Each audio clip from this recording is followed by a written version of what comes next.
Hello বন্ধুরা, welcome to only sports video. এই ভিডিওতে আলোচনা করব ইন্ডিয়ান ফুটবলে মোহনবাগান ও ইস্টবেঙ্গল নিয়ে আপডেট রয়েছে, যেখানে ইস্টবেঙ্গল ইতিমধ্যে তাদের পঞ্চম বিদেশি সই করিয়ে ফেলেছে। তো তাদের সেই পঞ্চম বিদেশি কীরকম তার প্রোফাইল, তো সেই সমস্ত বিষয় নিয়ে আলোচনা করব। এর পাশাপাশি মোহনবাগানকে নিয়েও আপডেট রয়েছে। তো ভিডিওটি সবাই শেষ পর্যন্ত দেখতে থাকো, আর চ্যানেলে নতুন হয়ে থাকলে চ্যানেলটি সাবস্ক্রাইব করে পাশে থাকা বেল আইকনটিকে অন করে পাশে থেকো। তো যেখানে ইতিমধ্যে ভারতীয় ফুটবল শুরু হয়ে গেছে, ডুরান্ড কাপ শুরু হয়ে গেছে, তো ডুরান্ড কাপের মধ্যেই ভারতীয় ফুটবলের ক্লাবগুলো তারা তাদের সাইনিংগুলো শুরু করে দিয়েছে।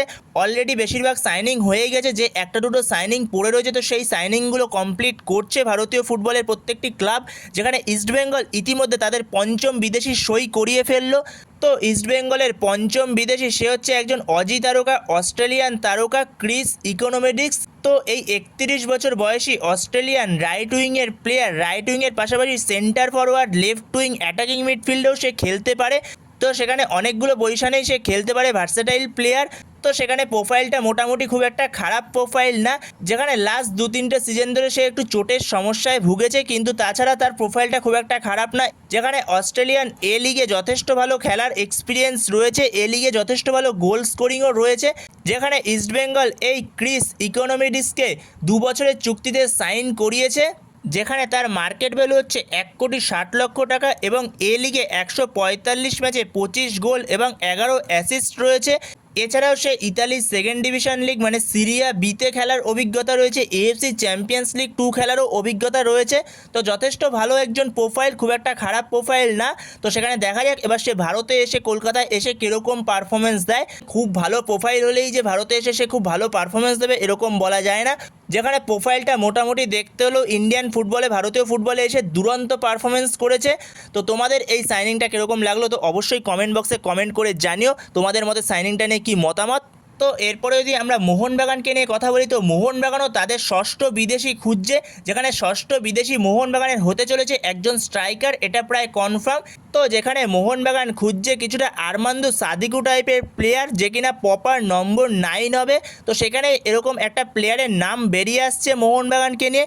তো সেই প্লেয়ারটার নাম হচ্ছে টর্লেস নল, 28 বছর বয়স, মার্কেট ভ্যালু 5,60,00,000 টাকা। যেখানে এই প্লেয়ারটার বেশিরভাগ সময়তেই খেলার অভিজ্ঞতা রয়েছে বুন্দেসলিগাতে, এছাড়া ক্রোয়েশিয়ার সেকেন্ড ডিভিশন লিগেও খেলার অভিজ্ঞতা রয়েছে। তো যথেষ্ট একটা ভালো প্রোফাইলটা খুব একটা খারাপ না।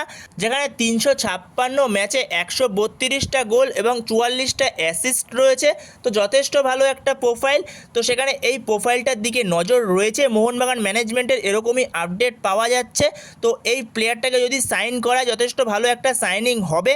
তো সেখানে যদি কোচ ডিলিম পেরিস চায় যে সে জেমি ম্যাকলারেনের সঙ্গে ইউজ করবে, তো সেক্ষেত্রে জেমি ম্যাকলারেনের সঙ্গেও তাকে ইউজ করতে পারবে, বা জেমি ম্যাকলারেনের ব্যাকআপ হিসেবেই বলতে পারো এই প্লেয়ারটাকে নিয়ে আসবে যদি মোহনবাগান পরবর্তী সময় তাকে সাইন করায়। তো সেখানে মোহনবাগান ম্যানেজমেন্ট এই প্লেয়ারটার দিকে যেতে পারে। তো সেখানে দেখা যাক শেষ পর্যন্ত এই প্লেয়ারটার দিকে মোহনবাগান ম্যানেজমেন্ট যায় কিনা। তো পরবর্তী সময় যদি এটা সাইন হয়ে যায়, তো পরবর্তী সময় আরও ডিটেলে আলোচনা করব প্লেয়ারটাকে নিয়ে। তো সেখানে দেখা যাক মোহনবাগান ম্যানেজমেন্ট পরবর্তী সময় এই টর্লেস নলকে সাইন করায় কিনা। তো সেখানে যেরকমটা আপডেট রয়েছে, এই প্লেয়ারটার দিকে নজর রয়েছে ম্যানেজমেন্টের। তো এরপরের আপডেটটা হচ্ছে মোহনবাগান সমর্থকদের একটা প্রশ্ন রয়েছে, যেখানে লালিয়ান জুয়ালা ছাং থেকে যে মোহনবাগান সই করিয়েছে সে এখনও আসছে না কেন। যেখানে সে সই করার আগেই তার এই বিষয়টা উঠে এসেছিল, তার হাতে একটা ছোট্ট চোট রয়েছে, যেখানে 2-3 সপ্তাহ সময় লাগবে সে চোটটা সেরে উঠতে। তো সেখানে লালিয়ান জুয়ালা ছাং থেকে নিয়ে কোনো সমস্যা নেই, লালিয়ান জুয়ালা ছাংতে সে মোহনবাগানেই আসছে, এটা কনফার্ম হয়ে গেছে। তো শুধু জাস্ট সময়ের অপেক্ষা লালিয়ান জুয়ালা ছাংতে মোহনবাগানে আসার। যেখানে লালিয়ান জুয়ালা ছাংতে সে এই সপ্তাহের শেষে কিংবা পরের সপ্তাহের প্রথম দিকে সে মোহনবাগান টিমে যোগ দিয়ে দেবে, তাকে নিয়ে কোনো চিন্তার কারণ নেই। যেখানে লালিয়ান জুয়ালা ছাংতে সে মোহনবাগানে কনফার্ম হয়ে গেছে, লালিয়ান জুয়ালা ছাংতে খুব শিগগিরই মোহনবাগানে আসছে। যেহেতু তার হাতে একটা ছোট্ট চোট ছিল, তো সেই কারণে সে এখনও পর্যন্ত যোগ দেয়নি মোহনবাগান ক্যাম্পে। তো সেখানে লালিয়ান জুয়ালা ছাংতেকে নিয়ে কোনো সমস্যার কারণ নেই।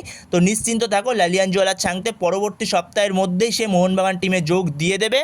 তো এই ভিডিওতে এই আপডেটগুলো নিয়ে আলোচনা করার ছিল। তো ভিডিওটি যদি ভালো লেগে থাকে অবশ্যই লাইক, শেয়ার, সাবস্ক্রাইব করতে ভুলো না। তো নেক্সট ভিডিওতে দেখা হচ্ছে, ততক্ষণের জন্য বাই বাই।